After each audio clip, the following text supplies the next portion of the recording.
Previa del Gran Premio de México de Fórmula 1 2023, entramos en lo que podemos llamar la segunda carrera local de soymotor.com, la segunda carrera que se dedica en un país hispanohablante, y nos vamos a un circuitazo y nos vamos a un sitio que tiene una emoción especial, una fiesta especial. Nos vamos a México, nos vamos al Autódromo Hermanos Rodríguez, donde un año más se va a disputar este Gran Premio de México, llamado oficialmente Fórmula 1 Gran Premio de la Ciudad de México, que, como digo, se va a disputar en el Autódromo de los Hermanos Rodríguez, que es un circuito que recibe su nomenclatura, recibe su nombre de estos dos de aquí, efectivamente, de los dos hermanos Rodríguez, en honor a ellos. El autódromo se construyó dentro de un complejo deportivo y se inauguró en el año 1959. Esto es una imagen aérea de cómo lucía el circuito por aquel entonces. El circuito, además, está enclavado en medio de México DF, o sea, está dentro de la propia ciudad. Lo dicho, se inaugura en el año 1959 y la primera carrera del Gran Premio de México es en el año 62. No fue oficial, no fue una carrera que estuviera dentro del campeonato de la Fórmula 1, pero como podéis ver por aquí, estaba el Sharknose, o sea, había coches de Fórmula 1, corrió de hecho y la ganó Jim Clark, y al año siguiente, eso sí, en el año 1973, se disputa de forma oficial el primer Gran Premio de Fórmula 1 en México.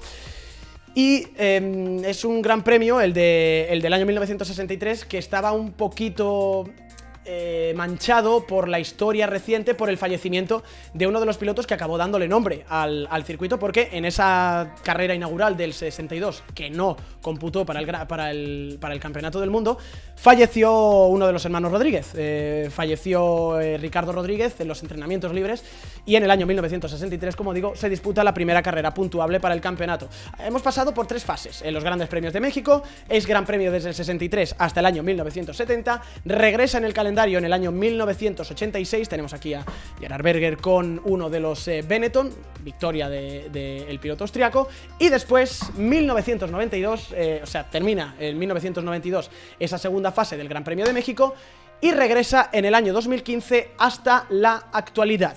La última remodelación que tenemos es del año 2015 y de momento llevamos grandes premios ininterrumpidos, y el piloto que tiene más victorias en este Gran Premio de México es Max Verstappen con 4, por algo lo llaman Máxico. ¿Cuántas variantes del circuito hemos tenido? Pues la inaugural es esta de aquí, del 1959 al 85, cuando vuelve en la segunda fase la Fórmula 1 en el 86 se cambia un poquito, vemos que por ejemplo la curva número 1 ya no es esta parabólica, sino que se hace una chicane para reducir la velocidad. Llegamos a lo que era antes la curva número 6, ahora ya es la 9 del circuito. Y... no, perdón, la 6 también. Y no hay esta recta tan larga, se comprime todo un poco, cambia ligerísimamente el trazado del inicio de las S. Y luego este se remodela otra vez para el año 2015 con este trazado, que es el que tenemos en la actualidad, obra de un desastre absoluto hecho por Gemma Antilke, que se cargó las enlazadas. Pasamos de 7 enlazadas en esta configuración entre el 86 y el año 2014 a tener solamente 5 enlazadas en este circuito, y luego se cargan la parabólica, que era un sitio súper especial. Esta parabólica de aquí se la cargan, pero eso se puede perdonar. Eso sí que se puede perdonar, porque al menos tenemos esta pasada por el Foro Sol. Lo dicho, amigos, este es el trazado actual del Hermano Rodríguez. Esto es lo que vamos a tener este fin de semana. Es un trazado de 17 curvas con una longitud de 4.304 metros, en el que el récord lo tiene Valtteri Bottas en el año 2021 con un tiempo de 1.17.774, y es un circuito en el que este fin de semana vamos a tener tres zonas de DRS, perdón, esta de la recta principal, esta de la recta entre la curva número 3 y la curva número 4, y luego esta que va desde la salida de las enlazadas, curva número 11, hasta la curva número 12, que es un pequeño apósito que han hecho ahí para intentar, yo creo, pues que la gente se pueda acercar un pelín en el Foro Sol y dar un pelín más de espectáculo en ese punto. Si queréis, gente, lo que podemos hacer es poner una vuelta on board, lo vamos a poner en el simulador de cómo es el circuito de los Hermanos Rodríguez, así tenemos todos clarinete cómo es el trazado de este circuito, y también vemos un poquito puntos de referencia, velocidades de paso, marcha, etcétera, etcétera.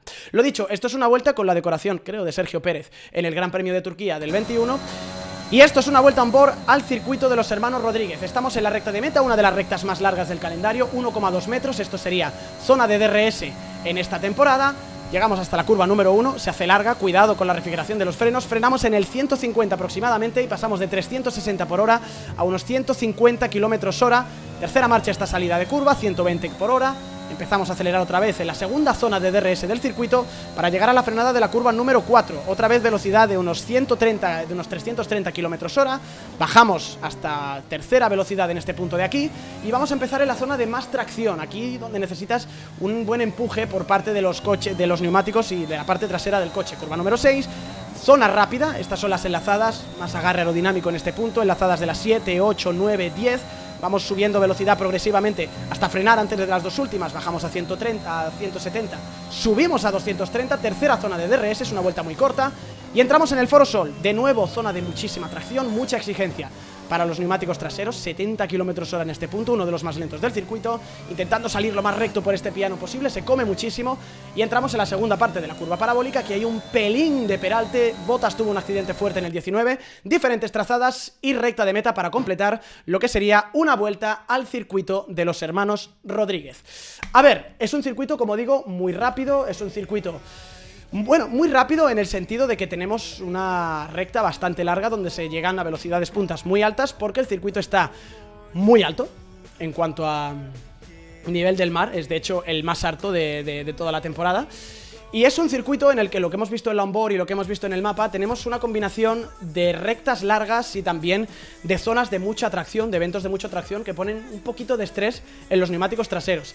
No tiene apenas exigencia lateral, solamente en las enlazadas vamos a ver que los pilotos meten un poquito de fuerzas G laterales en los neumáticos, pero por deceleración en la frenada de la curva número 1, por la frenada también que tenemos en otras curvas del circuito y luego también por toda la zona de tracción del Foro Sol y la entrada del segundo sector, es un circuito principalmente longitudinal, es un circuito que va a castigar los neumáticos traseros más que los neumáticos delanteros. Como digo, es el circuito más elevado de todo el año, con una altitud de 2.288 metros sobre el nivel del mar. ¿Y eso qué significa? Eso significa que los coches van a tener mucha necesidad de dos cosas. Uno, de refrigeración, porque el aire es muy poco denso, y dos, de carga aerodinámica, por la misma razón, porque el aire también es muy poco denso.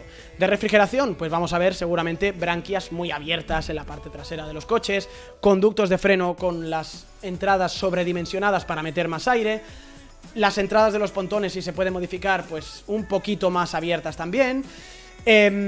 Y aparte de todo eso, vamos a ver también carga aerodinámica. Vamos a ver alerones con cierto cucharón. Esto es una foto de la configuración que se llevaba el año pasado. Esto es del análisis técnico del Gran Premio de México, que como sabéis hace cada semana nuestro compañero experto y técnico Raúl Molina Recio. Y aquí podéis ver la configuración, por ejemplo, que llevaba Charles Leclerc, la cuchara en México, respecto a la que llevaba también en Estados Unidos. Es muy parecida, es realmente muy parecida. Y es sorprendente cuando ves que el circuito, por ejemplo, tiene 1,2 kilómetros de recta. Dices, habría que priorizar bastante la velocidad punta, pero realmente por el tema de la densidad del aire, para las enlazadas, para la estabilidad en frenada también, que es súper importante, y luego para salir con buena tracción, lo que necesitas es carga aerodinámica, y lo que vamos a ver es eso, alerones delanteros y alerones traseros que van a estar muy cargados. No es demasiado exigente para los motores este circuito, en tanto que como son motores turbo ya no tenemos eso que pasaba antes cuando nos íbamos a Brasil con los atmosféricos, que perdían mucha potencia. El tema del turbo, que mete al final aire a presión dentro del motor, pues compensa en ese sentido.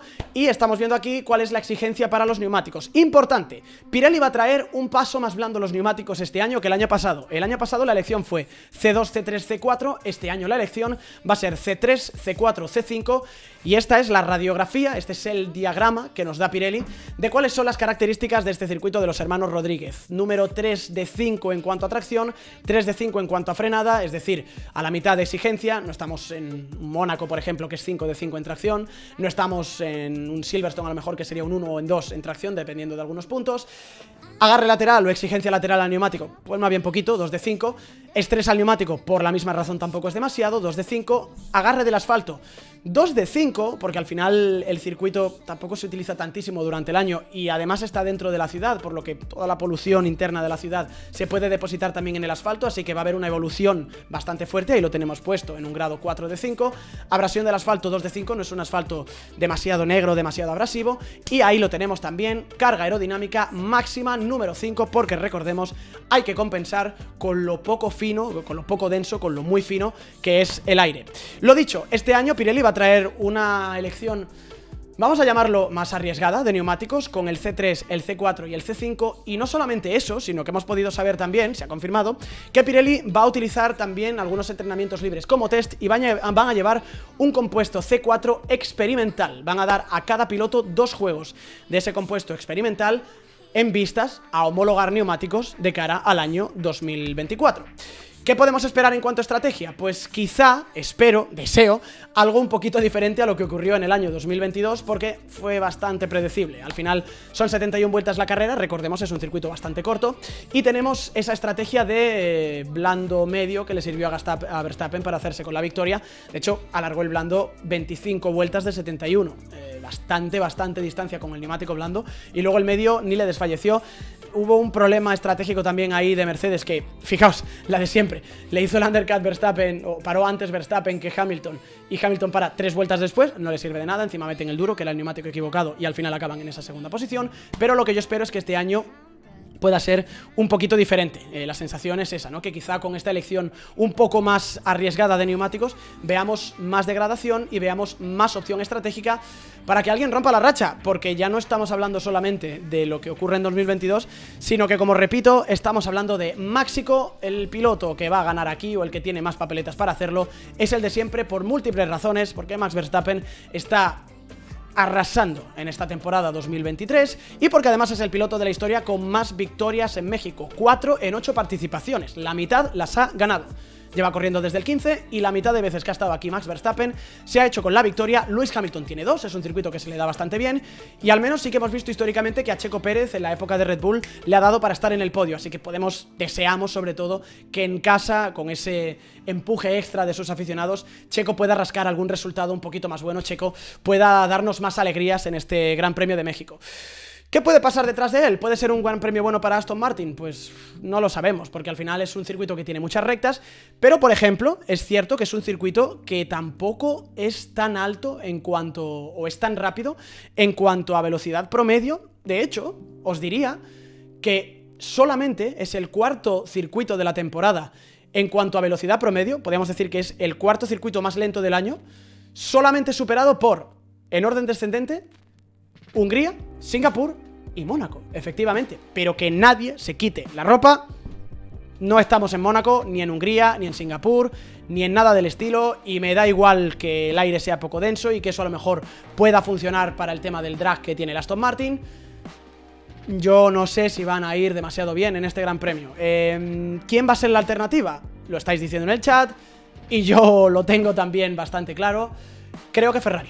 Creo que esto es un circuito bastante Ferrari, en el sentido de que no hay demasiada curva rápida, salvo las que dominan el segundo parcial, las enlazadas que van desde la 7 hasta la 11, pero creo que durante el resto de la vuelta puedes compensar mucho tiempo por setup respecto a lo que perderías en estas curvas. O sea, Ferrari que puede ir a lo mejor con alguna opción más agresiva aerodinámica para poder aprovechar mejor la velocidad punta que tienen o la potencia de frenada que tienen. Ferrari es incluso bueno, te diría, en tracción.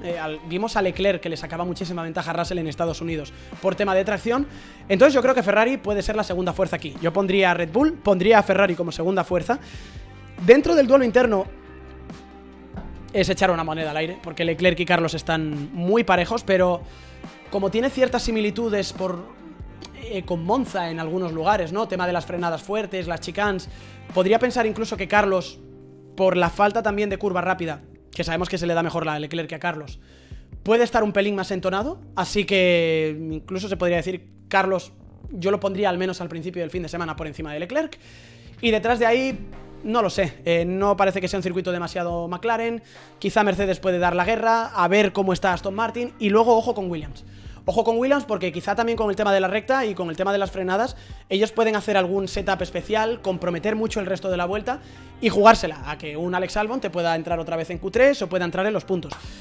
Pero para mí el orden sería ese: Red Bull, Ferrari, echemos moneda al aire entre Mercedes o deseo Aston Martin, McLaren. O sea, pondría a Mercedes a lo mejor un pasito por delante y Aston Martin, McLaren algo emparejados.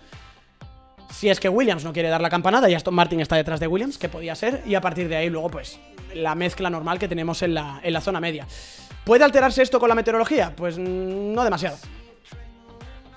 Me gustaría deciros que sí, pero no demasiado porque esta es la previsión que tenemos para este fin de semana en el Gran Premio de México. El viernes vamos a tener sol con nubes, el sábado vamos a tener sol con nubes, el domingo vamos a tener sol con nubes. Hay lluvia el jueves, hay lluvia el lunes. ¿Que se puede filtrar y se puede trasladar alguno de los 2 días de Gran Premio al viernes o al domingo? Podría ser, pero lo que dice ahora mismo la previsión, martes es el momento en el que estamos haciendo esta sección. No va a llover en México, las temperaturas no son tan altas, lo cual viene todavía más a mi favor para el argumento de pensar que vamos a tener a Ferrari fuerte, porque el tema de la degradación térmica o el calor tampoco le podría afectar demasiado. Y pase lo que pase, sí que sabéis que vamos a estar como siempre aquí en soymotor.com. Nos alegra mucho que podamos contar el Gran Premio de México. De verdad que lo sentimos como uno de los nuestros. Horarios, cómo ver el Gran Premio de México de Fórmula 1 en soymotor.com. Cuidado porque este fin de semana hay cambio de hora y la hora se atrasa. Ya sabéis, el viernes vamos a estar con los entrenamientos libres. Los entrenamientos libres 1 empiezan a las 8:30, nosotros tenemos el previo 8:15. Libres 2 empiezan a las 12, nosotros empezaremos a las 11:45. Sábado, libres 3, 7:30 empieza la sesión, 7:15 tenemos la previa. Luego la clasificación a las 11, nosotros a las 10:30 tenemos la previa. Cuidado del sábado al domingo, se atrasa la hora, así que la carrera empezará a las 9 de la noche. La previa será a las 8 de la tarde para vivir el Gran Premio de México en soymotor.com.